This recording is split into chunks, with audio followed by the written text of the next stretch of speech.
welcome to the Danny and Rihanna show. This is Danny, Rihanna's husband. And I'm Rihanna, Danny's wife.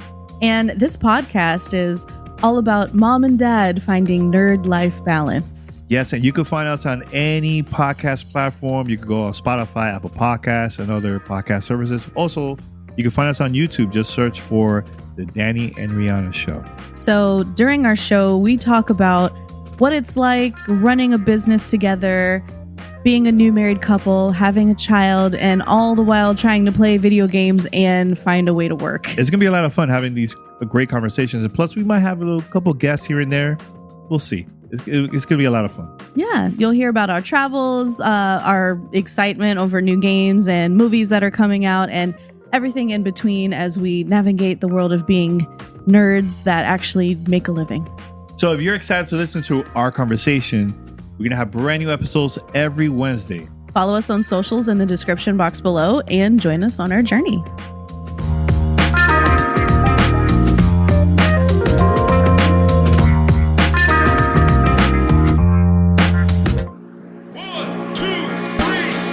Ladies and gentlemen, podcasting since 2005. You're listening to Gamertag Radio with your hosts, podcaster Hall of Famer Danny Peña, the always opinionated Paris Lily, and from outside of the norm, Peter Toledo. This is Gamertag Radio.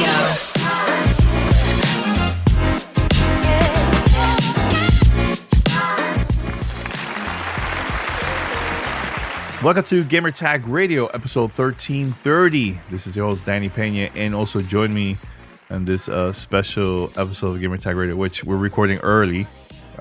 You know, we usually have like a schedule, but we decided to do this early this time around. Paris Lily. Paris, what's up? Hey, good morning. How you doing?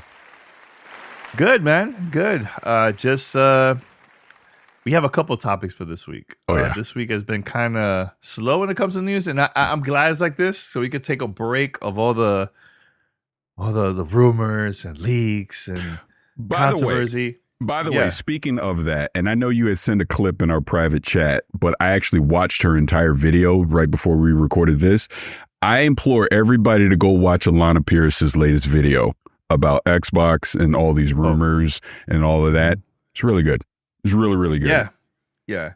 I highly recommend it. Yeah, I grabbed a clip of that. I'm like, yo, Paris, check this out. Yeah. No, but the video overall is really good. It talks about changes from Xbox and all that stuff. So yeah, it's good. Head over to gamertagradio.com. Post your comments and feedback. Listen to our past episodes. We're on every podcast services out there. All you have to do is just search for Gamertag Radio. Super easy. Gamertag Radio. You search, you find the podcast, you follow us, subscribe, and post a review, post your comment, or share the content. Let people know that we're out there. You know, it's been a minute. We have a lot of episodes here. But check it out and spread the word. Also, you could be part of our fan mail discussion, fan mail, which we have. We're gonna start the show with fan mail this week, which is a great question from Keon. Shout out to Keon. He's always sending us questions, man. But first, Paris, I'd like to do our weekly poll. You know me, I like doing this. So we have the question from last episode, episode 1329. It was about Final Fantasy VII Rebirth. And I asked, are you going to buy Final Fantasy VII Rebirth? 36.8% said yes. 42.1% said no.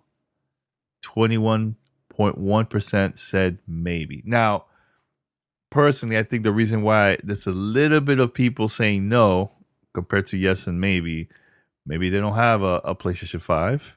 Maybe they only have a PC or just Nintendo Switch. But your thoughts about this poll? That 42.1% said no. Why are you trying to get me in trouble again? I posted this last week. I had no idea of what's going on your other show. This is a GTR show. You know what my thought is. I'll just repeat it again. Despite people want to get mad over nothing that affects them, Final Fantasy VII Rebirth should be on Xbox and PC right now. It is a third-party game. It is not a first-party title. First-party titles, yes, absolutely, I get them being exclusive. I think in this day and age where we are, third-party titles should not be exclusive to one platform. And that includes Xbox too, with games like Stalker 2. You think about High on Life. You think about Replace, that's also about to come out. Those should not be third-party exclusives to one platform either. They should be on as many platforms as they possibly can because you are a third-party publisher. You are not first-party. This is not an in-house IP that you own. It's one that is owned by a third-party publisher. So why is it not on everyone? And I'll take it even a step further.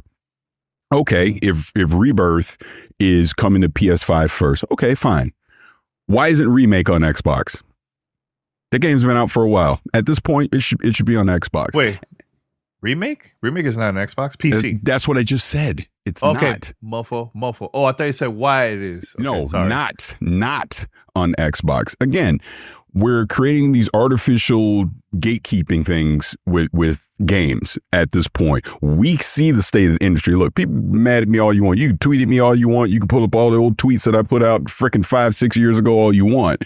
But the current state in 2024 of gaming says these companies are pivoting. They understand they need to change. And look, Square Enix and Xbox obviously are reestablishing that relationship. Like Visions of Mana is coming this summer to Xbox. We obviously know Phil late last year, 2023, was on stage with Square Enix. There's new leadership at Square Enix. So I do eventually think this stuff will resolve itself. But it sounds like in the case of Final Fantasy VII, there's an ironclad contract right now that's not going to happen. I mean, things could be renegotiated. Who the frick knows? All I said on the other show was, I hope this doesn't continue to happen. I don't think we should be having this happen moving forward. First party games, yes, like Helldivers as an example. Nobody should have any expectation for that game to show up on an Xbox. You want to know why? Because it's a PlayStation owned IP. So being on PC and PlayStation is probably all you're going to get. I have zero expectation for that to show up on Xbox. But something that is from a third party publisher, owned by a third party publisher, I think it should be everywhere. As an example, what if Assassin's Creed was only on Xbox? You couldn't play it on PlayStation. That seems ridiculous to me. And that's all I'm saying when it comes to that. And I'm also saying that from the standpoint of someone who was not into Final Fantasy VII, was not my thing. Rebirth was my first experience, you know, with this reboot of it, right? And I actually went back and started playing Remake because I enjoyed Rebirth so much. I can play it on PlayStation because I'm fortunate enough that I have all the platforms. It's not an issue for me, but that doesn't mean at the same time I can't speak up for people that only have one platform, that can only afford one, and they don't get a chance to play this. Like, at a bare minimum, I think it's silly that game's not at least on PC as well. Why? You make these deals to artificially keep games away from people, put them everywhere. And again, dig up my tweets from 2020. I don't care, because what I said back then was valid about, because one thing I'll just say real quick, and not to dive in this too much. People that were upset at me were pulling up tweets where I was talking about the Bethesda stuff in 2020. That's different. Microsoft owns Bethesda, so that is Microsoft IP at that point. If they want to make it exclusive, that's what they're going to do. And back then, obviously, it made sense that that's what they're doing. And technically, they're still doing it for the most part. If PlayStation were to buy Square Enix, I wouldn't have said a peep, because now they own all the Square Enix IPs. Do what you want. That's all I'm saying. So if people can't understand that and people want to continue to be mad at me over that, continue to be mad at me over that. But I will die on this hill, because where we're at in this industry, which I'm sure we'll get into more when we get into the voicemail, we got to stop doing this. Put these games in as many places as you possibly can. We got to stop this console war nonsense. Bro, I had someone write me a 20-page novel on Twitter about how wrong I was. Why that game was good to be, why it was good for that game to be exclusive.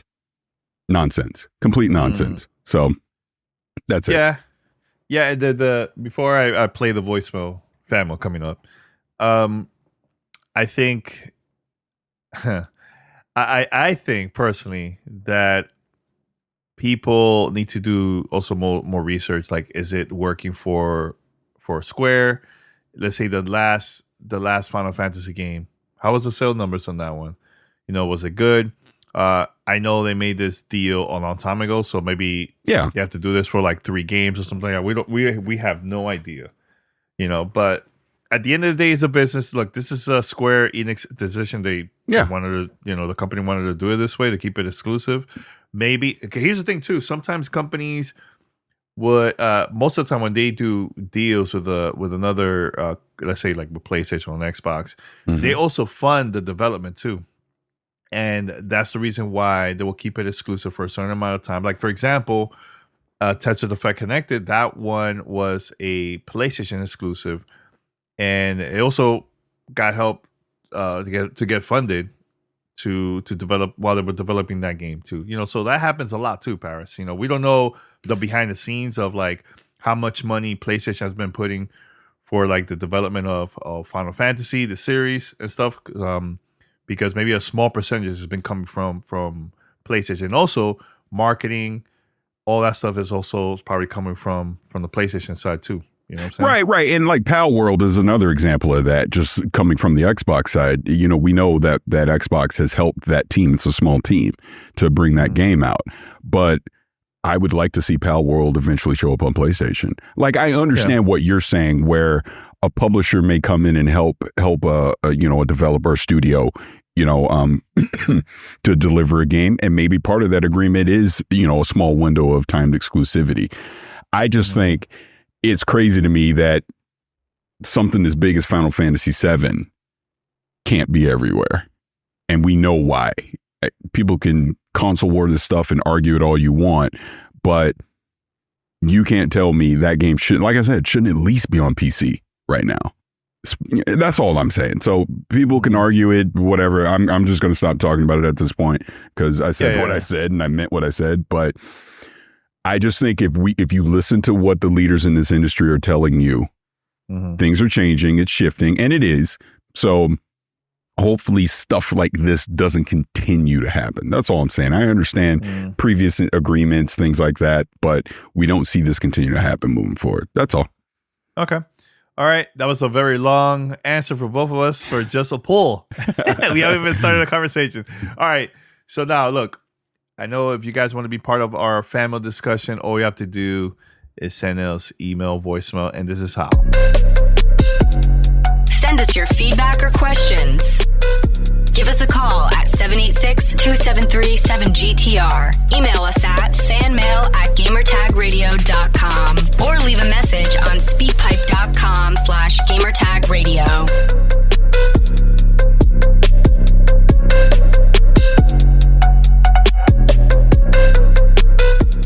Now, if you would like to be part of this, please send in very quick because I would love for us to do a fan mail episode. So send in some questions. But I have one question here that I'm going to play right now, and it's time for fan mail. Fan mail at gamertagradio.com.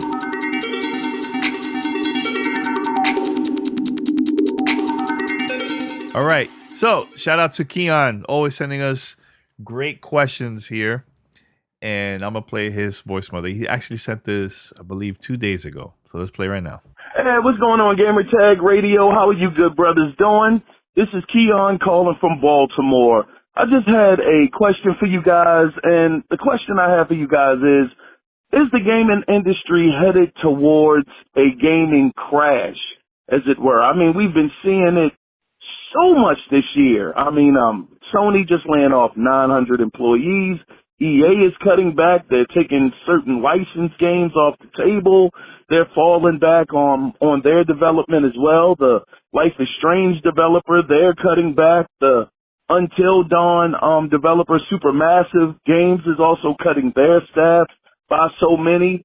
So all through the industry, we're just seeing this wave of unfortunate news of so many people losing their jobs. As a result of this, do you guys see the gaming landscape possibly crashing kind of like it did back in the 80s with Atari, with the Atari 2600, during that era? Because I'm thinking if so many people are losing their jobs, eventually this has to affect these different teams and put more pressure on those teams and make it harder for these guys to actually do their job. And as a result, you get burnout. People want to leave the industry. And as a result of that, then the games start to suffer, the quality of the game. So maybe I'm looking too far into it, but I would love to get you guys' opinion on this. You guys are absolutely fantastic. I just truly love the show and just appreciate what you guys do. And with that being said, you guys take care and have a good one. Bye-bye. All right. Shout out to Keon for sending us that great question. And here's the thing. A lot of people, and look, we have a lot of young audience here. They're not going to remember about the video game crash. What I remember from back in the days when I was a kid, and actually the reason why I got the Atari 2600 from my grandmother was because at that time, Atari was going, like, they were struggling with like the sales of not only with the games, but also the console. The Nintendo Entertainment System was coming up like a year later. So in 1984 is when I got my first console, and it was $50 at that time. When it came out, of course, it was a lot higher, the price. So the reason why there was a video game crash in the 80s was because there was so much bad games, bad content, especially from Atari, that people decided not to buy games, and it affected the industry overall during that time. But then once the Nintendo Entertainment System came out, after it was like around 1985, that's when the sales numbers was a lot better. People now had, like, they were buying games all the time. It was hard to find a Nintendo console back then. You know, that was the video game crash back in the days. Now, I know I've been seeing a lot of discussions online about, is this the same as the 1980s? No, because at that time, back then, people didn't have confidence like to buy games back then. They thought it was going to be trash. And another thing too, there was a lot of companies that were releasing games on through the console, Atari 2600 back then, but it didn't have a license. So it was like, it wasn't approved from Atari. It was just like, let's release it. So people that don't know anything about the industry, they think, oh man, this is all from Atari. But it was actually companies that were releasing this randomly without Atari's permission. That's why in the 80s, you see a lot of games, let's say, especially third-party games, it says licensed by Nintendo. So Nintendo had to approve that. Plus, they get a percentage from that game. And that's why a lot of the third-party games at that time was more expensive. But the quality was a lot better. The things that's happening now is more of, the industry is more like a reset where companies are laying off people, but still people are working on multiple projects with different publishers or different studios, stuff like that. But the sales numbers has been through the roof, especially with mobile, PC, consoles. The sales numbers of the consoles is doing pretty well, record breaking and everything like that. So how's that a video game crash in 2024 compared to the ones in the 1980s? That's the part I just couldn't really understand. The conversation, I got to see that online on Twitter. I don't know if you got to see that on Twitter too, Paris. Everybody was saying, well, not everybody, but a lot of people were saying this could be the second coming of the video game crash. I don't see that at all. It's like saying tech is a tech similar thing that's happening with the tech industry too, right?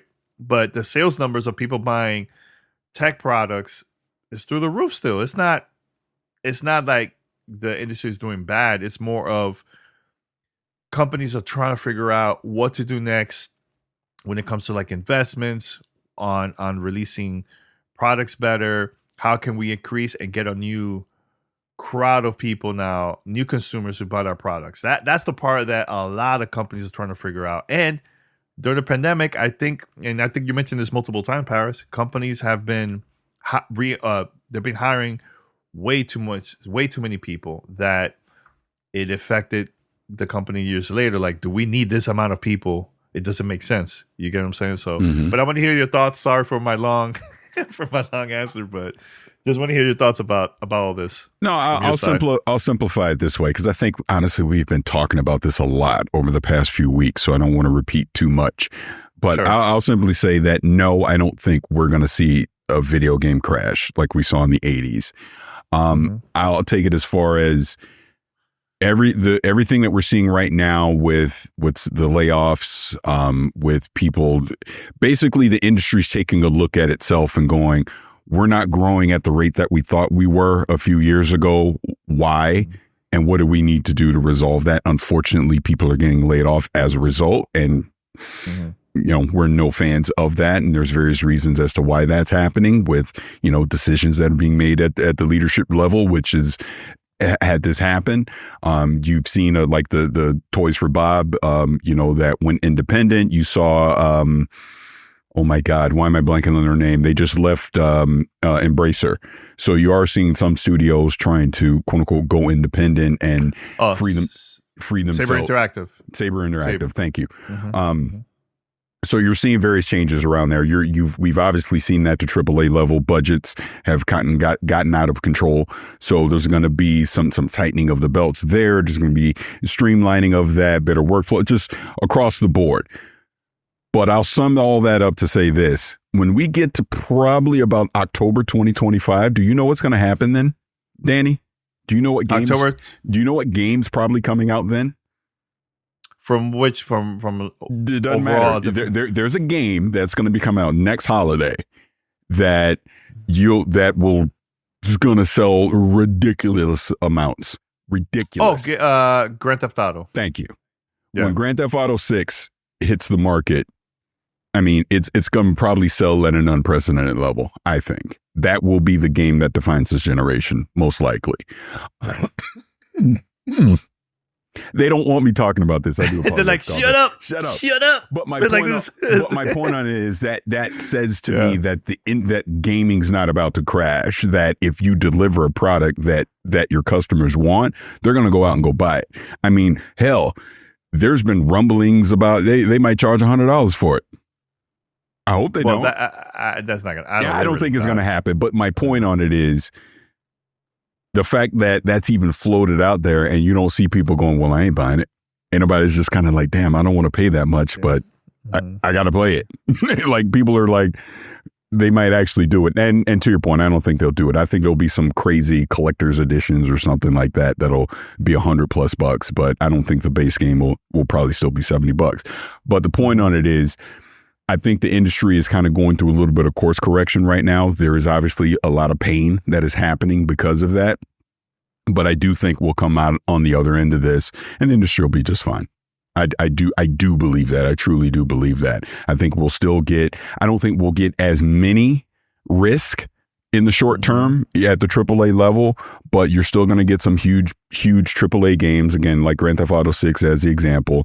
You're going to get your Spider-Man 3s of the world, your Perfect Darks, your Fables, all those things are still coming, but you're probably going to see less risk. You're going to get less Immortals of Avion, let's put it that way. You even saw EA obviously just change their strategy. They're not going to do as many licensed games anymore. They canceled the Respawn Star Wars game. They're going to focus more on their own internal IPs, things like that. I think you're going to see some more of that in the short term as the industry course corrects, gets stabilized, and then probably when we go into the next generation, PlayStation 6 and whatever the next Xbox is, you'll probably see more risk be taken with some brand new IPs, things like that. But overall, no, I don't think the industry is going to crash. Look, there's still Call of Duties are still being made, Maddens are still being made, and those games are going to sell just fine. But unfortunately, I think just due to the past few years, obviously we're seeing a shift in strategy with multi-platform. You're just not going to see as many big AAA tentpole new IP titles. You're going to see people play it a little safer, again, in the short term. That's just what I think, but we'll obviously see. Yeah, agreed. I totally agree with you. I think, and this is a conversation I had, and I was on a podcast on Locked, ladies and gentlemen. Make sure to check it out. It's a great episode. I disagree with everything that you said on that episode. Everything. Really? No, I'm kidding. Oh, I was about to say, I'm like, which one? I don't care. Because I don't care. I'm still going to go with whatever I said I believe in, So, because I think the conversation we're having was like, are we going to see more AAA games this time around? I think we're going to see less of that. And I know Phil Spencer even talked about that. And this is the crazy part where Phil mentioned it, and people were like, "What? Oh my God, this is not good." I'm like, no, it's not only Xbox. It's just multiple companies are gonna do less of that. We might see more of like the indie games where they're gonna take more risk and do new things that other companies are not doing. And this was gonna happen. An indie game is gonna come out. It's gonna sell record-breaking numbers, right? And then companies like, wow, we gotta start doing new things. Let's partner with these indie companies. And so we're gonna see a lot of more of that, I think, in the future. Mm-hmm. More AA games for sure. We're gonna see less AAA expensive games. That's gonna be like once in a blue moon. We're probably gonna see that. Like Grand Theft Auto, the new Grand Theft Auto, that's gonna be rare in the future. I think and stuff like that, because companies know. Like let's say company like Rockstar, they know that it's gonna sell record-breaking numbers. Call of Duty, because of the numbers, sales numbers has been great. We're gonna see that all the time. But a game that's brand new IP, expensive marketing, expensive development, I just don't see that in the future, man. It's gonna be very, very low. You know what I think? So, you know what I think we might get to see more of? Again, I'm talking at the new IP stuff, not sequels. Sure. We're gonna see more. No rest for the wicked. That's what we're gonna see. And we could talk about that later yes. too. Yes. Yeah. I agree. I totally agree. I just don't see why people are freaking out about this. It's like it's happening. The industry is changing. Right now, there's a hard reset where now companies are trying to figure out like what's next. What is it we're gonna do? Are we gonna do multi-platform? Or we're gonna just do new things, or we're gonna decrease the price, or something? Like people are just trying to figure things out, and I don't see this as a bad thing. It's gonna be good for us, of course, for the consumers, because now we're gonna have more choices. And here's the thing I have to bring up too, Paris, and I know you wanted to say something very quick, but here's the thing. What I said in the beginning about the Atari back in the days, it was hard for us, the consumers back then. We didn't know if the games were gonna be good or not. It was really, really hard. And then we got to see video game magazines come out years later after that. But back then, it was like, it was like Russian roulette. You buy a game, you didn't know it was going to be good or not. It's like, it looks great, the cover, but it's going to be good when you play at home, that type of thing. But nowadays, I think people are even pickier than ever on buying a game. They'll see their favorite content creator online on YouTube or on Twitch playing those games, and that's what they're gonna make them decide, man, should I buy this game or not?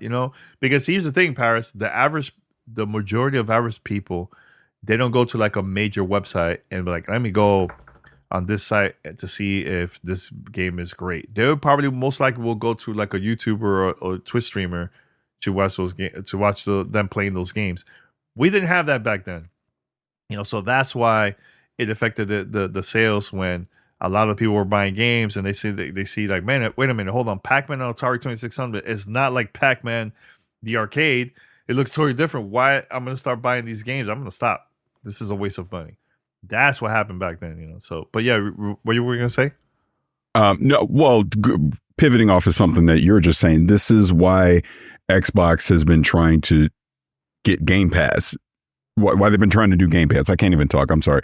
But this is why they've been trying to do Game Pass. And this is why they've been trying to build up that subscriber count, because that is a way, as from a consumer standpoint, to get you to try more games. But even from the creator standpoint, it takes some of that risk out for that creator that's making this new game, making that new IP. They get a little bit of the risk taken away, because obviously they make whatever deal they make with Xbox, get a little bit of upfront stuff. But that game being in that service, me as a consumer, I can go look at it and go, well, I don't know if I would have bought this, but hey, since I already have access to it, let me go try it. And maybe it turns out to be fun. And I've definitely had a bunch of scenarios where that's happened over the past few years. For me personally, I'm not trying to advertise for Game Pass, but it's just a state of the industry. And again, to your point, where it's headed, which if you allow me a little bit of grace on this is where people like myself, others out there that have been talking about this more recently, that we're saying, look, the business of gaming is changing. The industry is changing. And we're seeing a lot of pushback on that, on the social media side, where people like legitimately are getting angry. How dare you tell me that something's changing because you said this X amount of years ago, but why are you saying this now? It's because we're listening to the industry. We're listening to what people are telling us in the industry. I mean, even just a few weeks ago, being at DICE, being able to talk to people in the industry directly, their thoughts on it, people that are making these games, people that are making the decisions about the games and what they're saying. And you're like, oh, okay, I see where you're coming from. It's easy to be on the outside looking in and think one thing, but then when you're talking to people that are on the inside looking out, telling you something that's completely different, it's going to change your opinion on it because now you've been a little more educated on it. And that's really all it comes down to. We're going to go through some short-term pain with this industry right now. It's just a fact that it has to evolve to because at the end of the day, it's a business. They're trying to make money. It's always about growing and making money. And I think that's what people need to understand. They're not going to just stay static. It can only stay static for so long until you have to shift strategy. Just what's happening. You're seeing Xbox take a certain approach on that. You're seeing PlayStation take a certain approach on that. You're seeing third-party publishers taking a certain approach on that. Some of them were like, okay, I get it. Others suck. What Embracer is doing, let's take Embracer as an example. Embracer gambled, bought up all these studios across the industry. And I guess, and I'm not 100% educated on this, but they were banking on some Saudi money coming in. That didn't happen. And now they're just closing studios left and right. They're laying off, but it's horrible what's happening because of the risk that they took because they thought it was going to go a certain way and it didn't. Now, we can be mad at it. We can be upset about it because I know I am.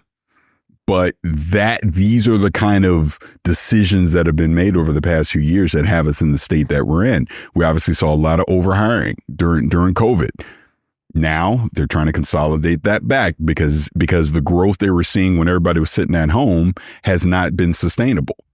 It hasn't continued to grow. Phil Spencer talked about it multiple times and other people have talked about this.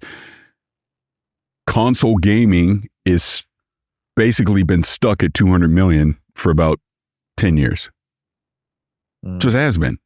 So it's not like, all right, at PS4, Xbox One era, we're at 200 million. Now at Series X, PS5 era, we're at 300. That's not happening.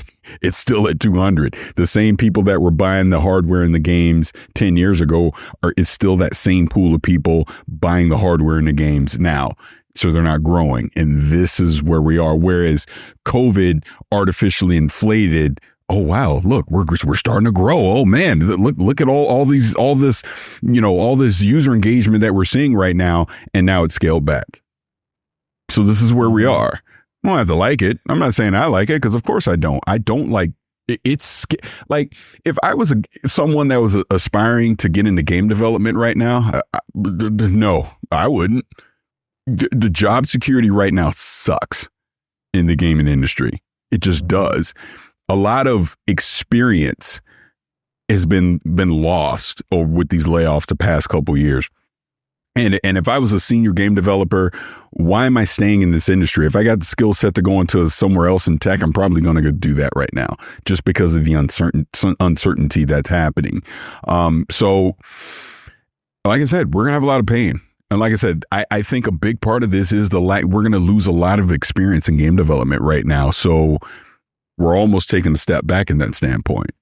Hopefully, we don't suffer as the gamer because we're not getting the experiences that we're hoping to see because basically these teams just simply don't have the experience, to be able to deliver them. But this is going to be one of the short-term repercussions of all this stuff. This is. Mm-hmm. Mm-hmm.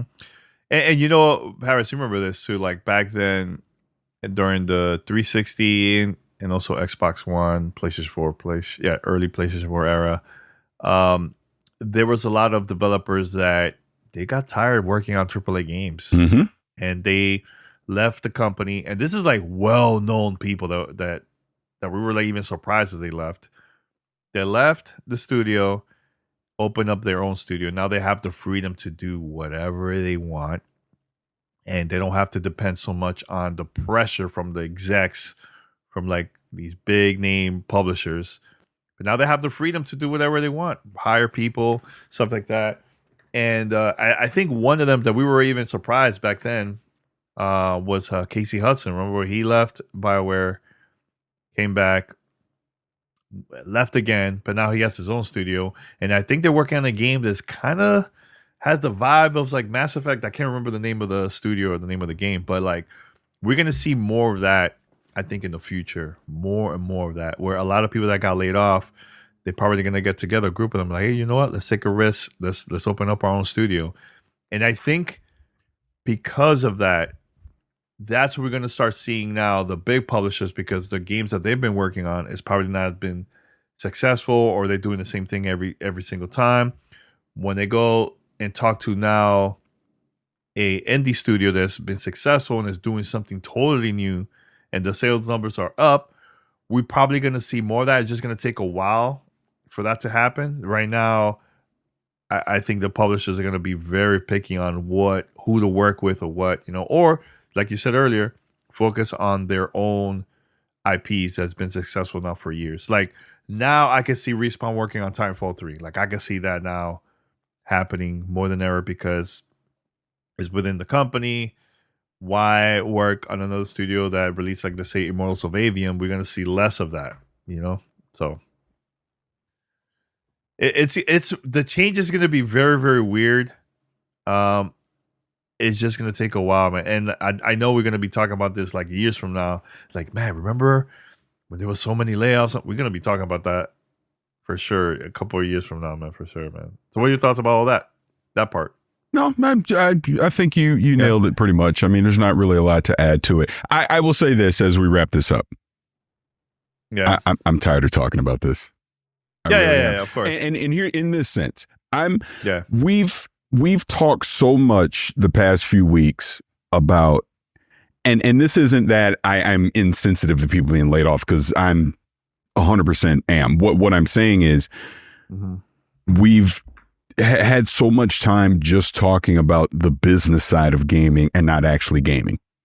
Is what I'm saying, between all the layoffs that we're seeing, the consolidation that we're seeing right now, not to mention business strategies, the rumors and speculation, like this is all we're talking about the past few weeks, instead of talking about, man, Final Fantasy VII Rebirth, 10 out of 10 game, amazing.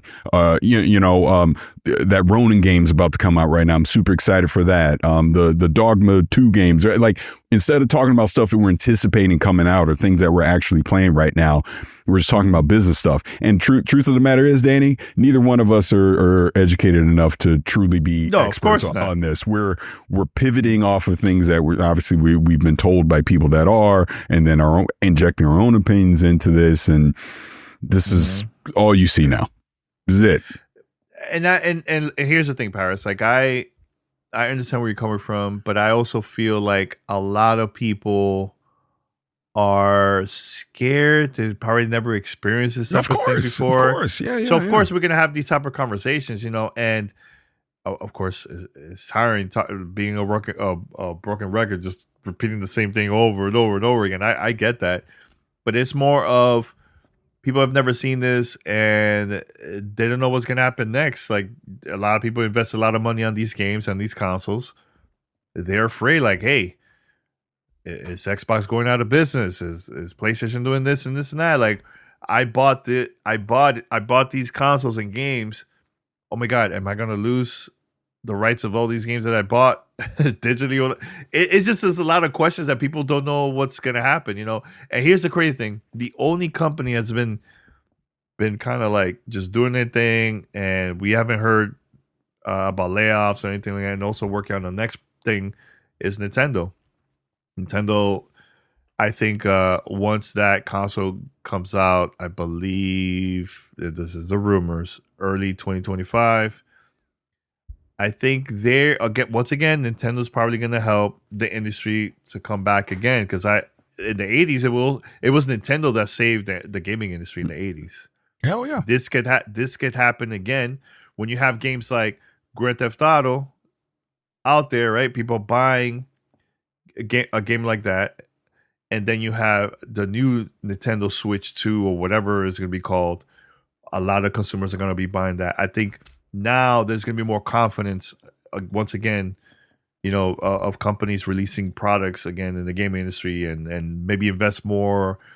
I think it's just going to take some time to see that type of thing to come back in the future. Well, it's funny that you bring up Nintendo because you're spot on about them saving the industry back in the 80s, and then I think the combination of them and Grand Theft Auto in 2025 is probably going to do it again.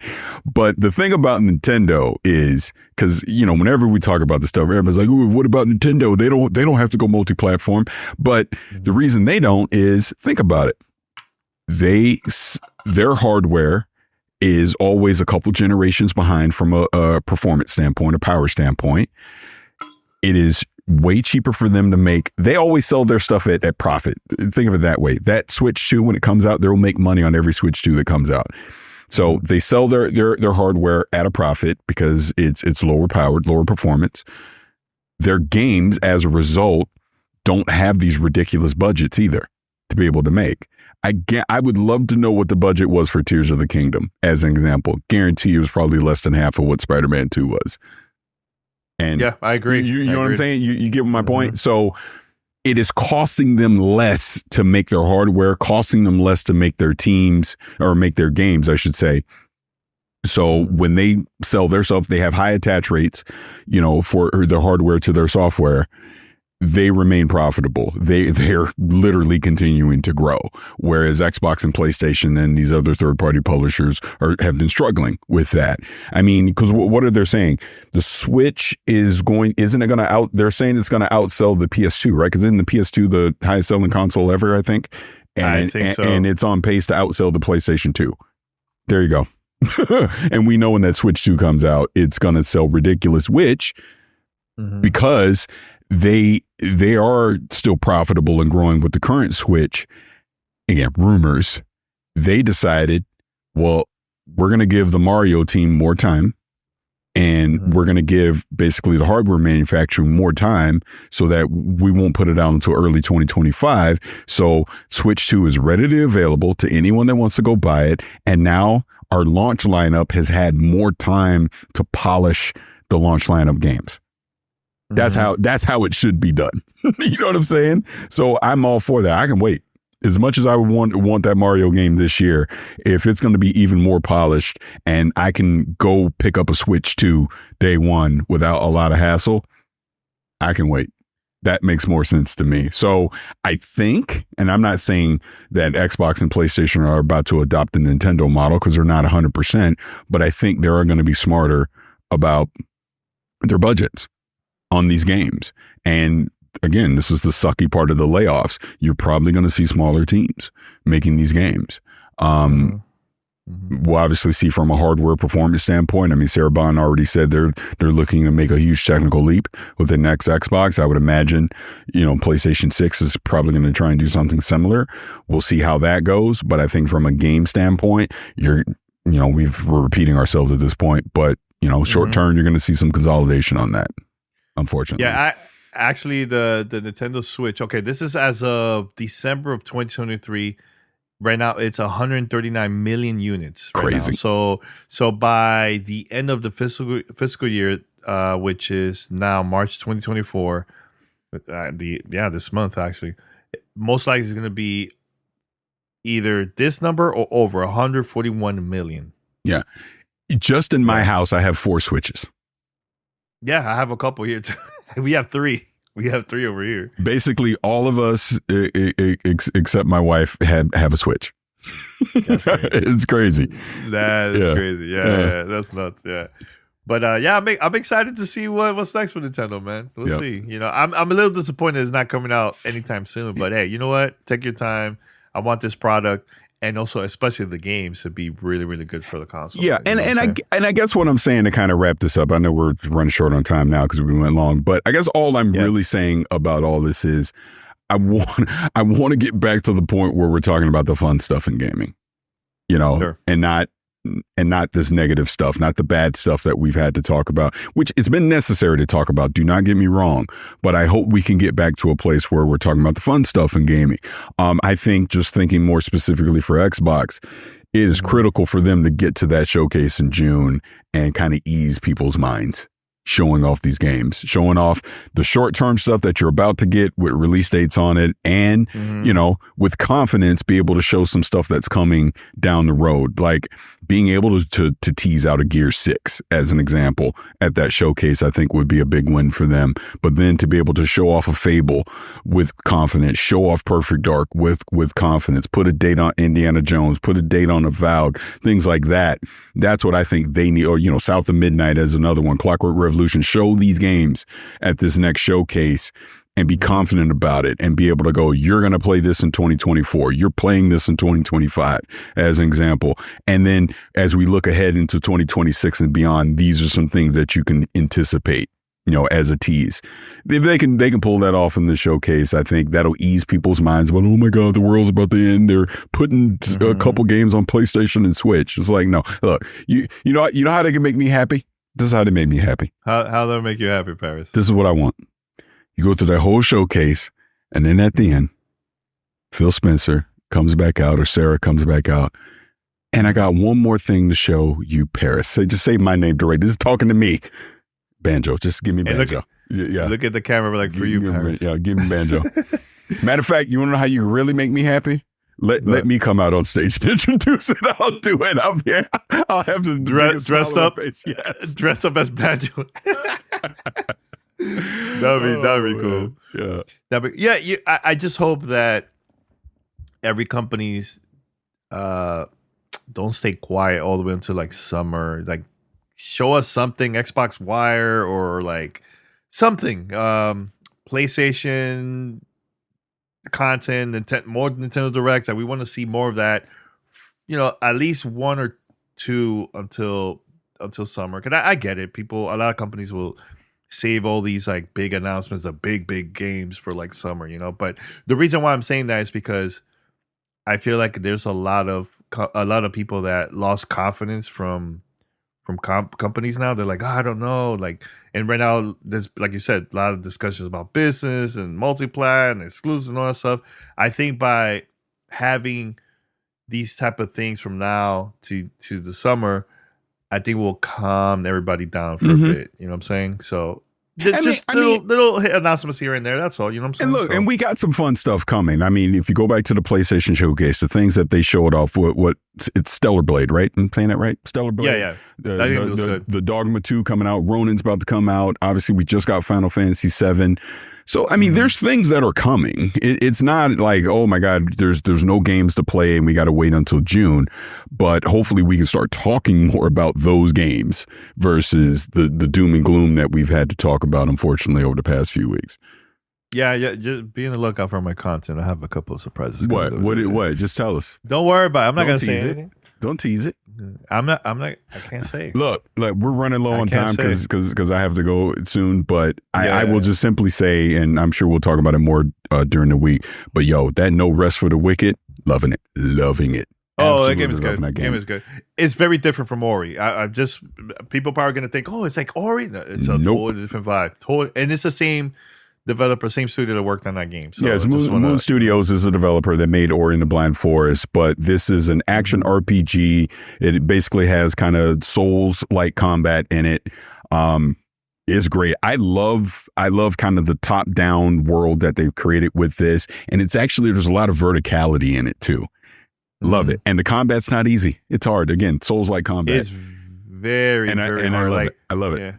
But you know what I like about that game too is, let's say I find a new location, I die, I'll come back, and now I'll find a different location and find like different stuff, different weapons, and like it felt like it didn't feel like it was my fault. It was more of like just getting used to the combat and the enemies, and the enemies are very strong, bro. Like you gotta make sure how to parry, how to like block and stuff like that to like combat all these enemies. But I just love discovering new locations in there, man. The game, it's cool. It's really, really cool. And the reason why I brought this up very quick is because we got an opportunity. Shout out to Terra Bruno PR, they gave us access to play the game early.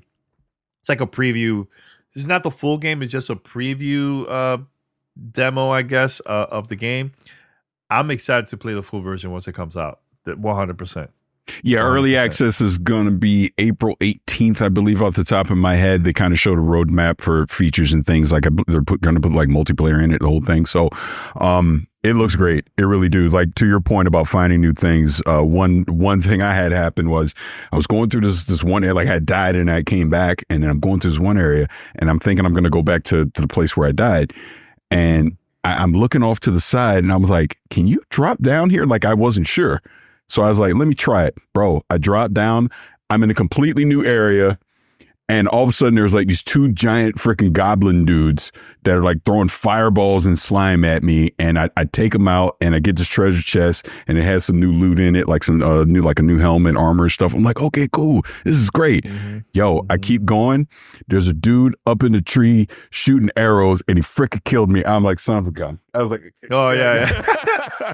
That happened. But I love it. But as long as you have a checkpoint, you're good, because then you go back and it'll be closer. But there was one game for me that I was very, very far in the game and I didn't discover any new checkpoints. Yeah. I died. I had to go back to the last one. It was a little challenging. It was fun. I definitely think Moon Studios is onto something with this. I think this could for sure be a sleeper hit for them. So yeah, I'm definitely excited about it. I'm sure we'll be talking about it a lot more over the next few weeks. Yeah, for sure. Anything else, Paris, before we wrap it up? No, I think that's it. I think we've rambled long enough. Yeah, no, shout out to Keon. Thanks for the questions. And that's the thing that I love, man. I love getting questions from the fans, from the listeners. Send us questions. It doesn't have to be controversial questions. Like, let's talk about, like you said, Pat, let's talk about games. Let's just have fun.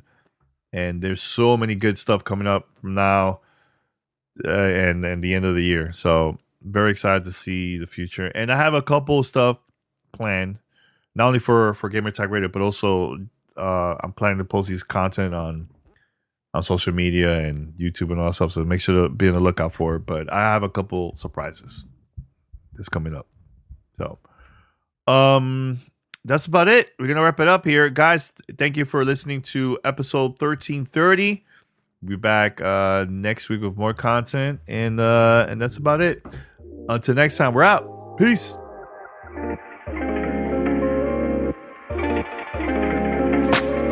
Thanks for listening to Gamertag Radio. Be sure to like us on Facebook and follow us on Twitter.